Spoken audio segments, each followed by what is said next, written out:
into the light.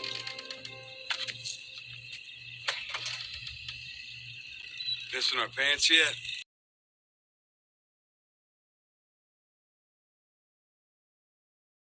Hey guys, Nick here, and today we're getting into part 6 of What If Dale Survived the Remake.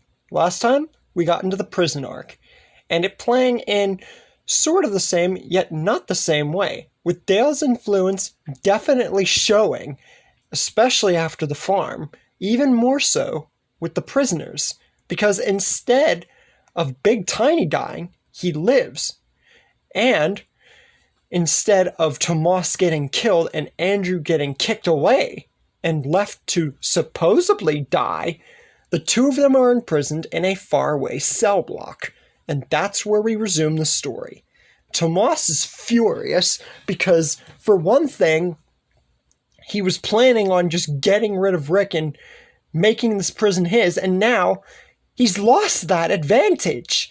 And to add insult to injury, they are in a faraway cell block, locked in with no means of escape. This is just like them being stuck in that friggin' food cabinet or whatever all over again.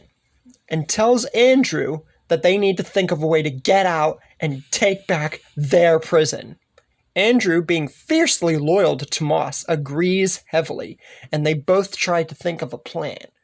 And then Andrew thinks of something that he did in the original story that would work in favor and even more so accurately work with Tomas taking charge of it. He mentions what he does. He mentions the plan that he did in the original. Of course, he wouldn't obviously.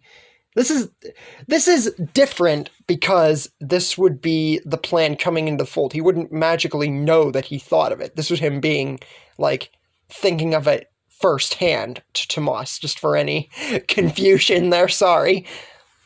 But Tomas listens to Andrew's plan about setting up the walkers and setting off the alarm and flooding walkers in, and ultimately, if they can't kill the leaders, they will try to go to the boiler room to shut off the alarm system. Or at least one of the prisoners that are loyal to them now will think of it. Tomas likes this plan and actually is like, why didn't I think of this? And is glad that Andrew is fiercely loyal to him. But then he says there's one small, meager, tiny, teeny little problem with the plan. They can't get out. That's the only problem now. If they really want to go ahead and do this whole big plan, and yes, it very much can work, and it will work, but how are they going to do it if they can't leave? And now they got to find some way, somehow, to get out of the cell. They get out of the cell, they could do the plan.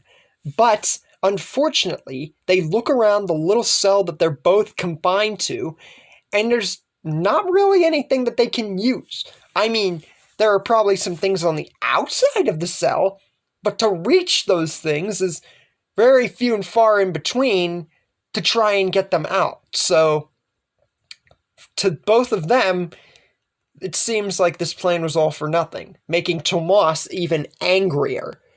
But just then, Andrew sees in a far corner on the ground of their cell a blending in rusty nail that was blent into the wall and the bed that they were by, and it was just there, just blending into the ground that they didn't even see. Now, even though this might take some time to try and pry the lock open with this nail, it can do the trick, but it will take some significant time to figure out how to do it. Even if they gotta maneuver their hand on the other side of the cell to get it that way, if the lock didn't go both ways, if you guys get what I'm saying. Meanwhile, Big Tiny, Axel, and Oscar are put in another cell block because Rick just isn't sure, even with Dale's moral compass, if they should be able to trust them yet, because obviously Tomas just tried to kill them both, or kill them all, really, Rick mainly. So putting him in another cell block for now is honestly the best decision. And they're not going to put him in the cell block with Tomas and Andrew because they don't know if they're all just going to team up afterwards and, they'll have a much bigger problem on their hands. Now, we're going to cut to Woodbury because I feel that that's obviously something that we need to do. Michonne and Andrea, obviously, I still made Andrea go with Michonne, go out for the winter, and she still meets up with Merle. They get kidnapped by Merle, and they investigate Woodbury, and pretty much that all goes down per normal. Nothing changes there. But we do get a big change whenever Michonne says to Andrea that all is not well in Woodbury, and that they need to go, discovering more and more that this place is not what everyone says it is. But this time, Andrea's resolve to stay is different, because she will tell Michonne that she's not just staying because she thinks that this place deserves a shot, and she's not just staying because she doesn't want to go out anymore into the freaking world and just barely make it. She is here because she doesn't know if Dale is alive. And that's what's mainly keeping her at bay. Because she was so disrespectful to Dale, especially after he almost got killed. And she was more horrible to him than she should have been. And he was like a dad to her. And Amy, her sister. And after everything, she wants to believe that he's alive. And she would like to go with Michonne and maybe try to find him. But staying here to her is just much more important. It just makes her feel like this place is just much better suited for her, and she just doesn't want to be out there anymore. Because that's precisely what got her sister and so many others killed. And she doesn't want to do it. Michonne understands Andrea more. With Andrea having a resolve like this, it definitely sits better with Michonne, even if she was still in a dark place at this time. But it sits better with her more, even though she still wants to go. So ultimately she does. But she's not upset with Andrea as she was in the original story. Back at the prison, all soon becomes not well, as some of the group being outside sees walkers begin to flood in to the specific part of the prison that they did in the original. And you guys might be wondering, well, since Herschel didn't lose his leg and everything happened kind of in a different way, who's going to be outside to see this? Well, Rick, Carol, T-Dog, Glenn, Dale, and Daryl would all be outside. Carol and Glenn would be outside because, Carol wanted help trying to perform the C-section for Lori's baby. And T-Dog would be also there to keep tabs on the walkers. Daryl and Rick, I feel, would be outside for the same reason that they were. And Dale would just be an extra backup man. But, unfortunately, T-Dog still gets bit trying to get rid of the walkers, and yeah, he is destined at this point to die. But someone else besides Carol witnesses this, Dale, and he wants to go over and help, but he can't, for 2 reasons. Actually, 3 reasons. Number 1, T's pretty much destined to die anyway. Even he knows this. And he's just really, really just not wanting to admit to himself that T's about to die. 2, Carol is right there, and he feels that if he went there, he'd probably just be an extra distraction, and who knows what could happen then. And 3, honestly, there's not much that they could do. It's basically just 2 reasons. T-Dog's destined to die at this point. T-Dog ultimately still struggles through with Carol before Dale can try and come up there and try and talk his way out of his own head to go and help T, but then he sees T go after Carol, and them both go into the tombs, and he can't really do anything at this point. Lori is the next major focus. Because of being inside the tombs, not the tombs, the prison itself, she is not outside, and thus her, Carl, and Maggie are not all going to be stuck in that little part of the prison area, and Lori dies giving birth to Judith.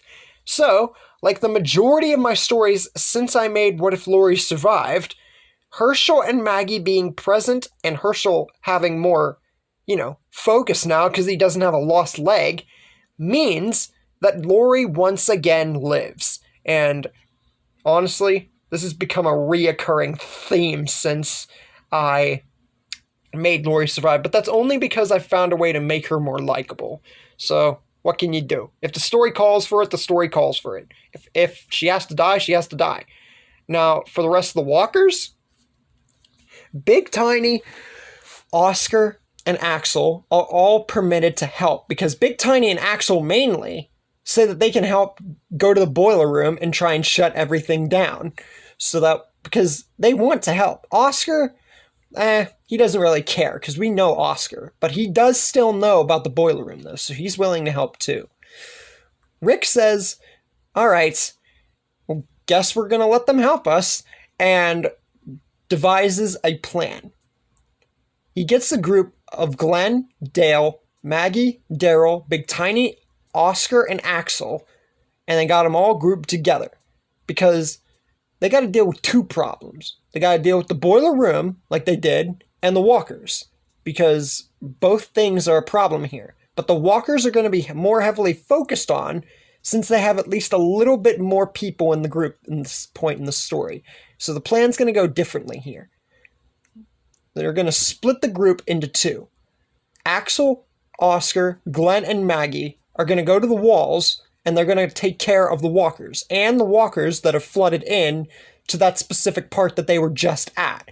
While they take care of them, even if they can't kill all of them, they can at least take care of the vast majority of them and try and get away. If they can't take all of them. That's only if. And while they're doing that, Rick, Dale, Daryl, and Big Tiny will all go to the boiler room so they at least have a prisoner that knows how to get there and shut everything down, and that they have plenty of people on the walls. But they need to split the resources 4 and 4. 1, because it's a great even number for their resources, and 2, because both things are an immediate priority, and they need plenty of people taking care of it.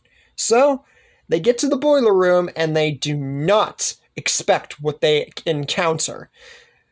Big Tiny, the second that they walk into the boiler room, is sledged straight in the head with the weapon by Tomas, and he looks daggers in Rick's direction with menacing eyes.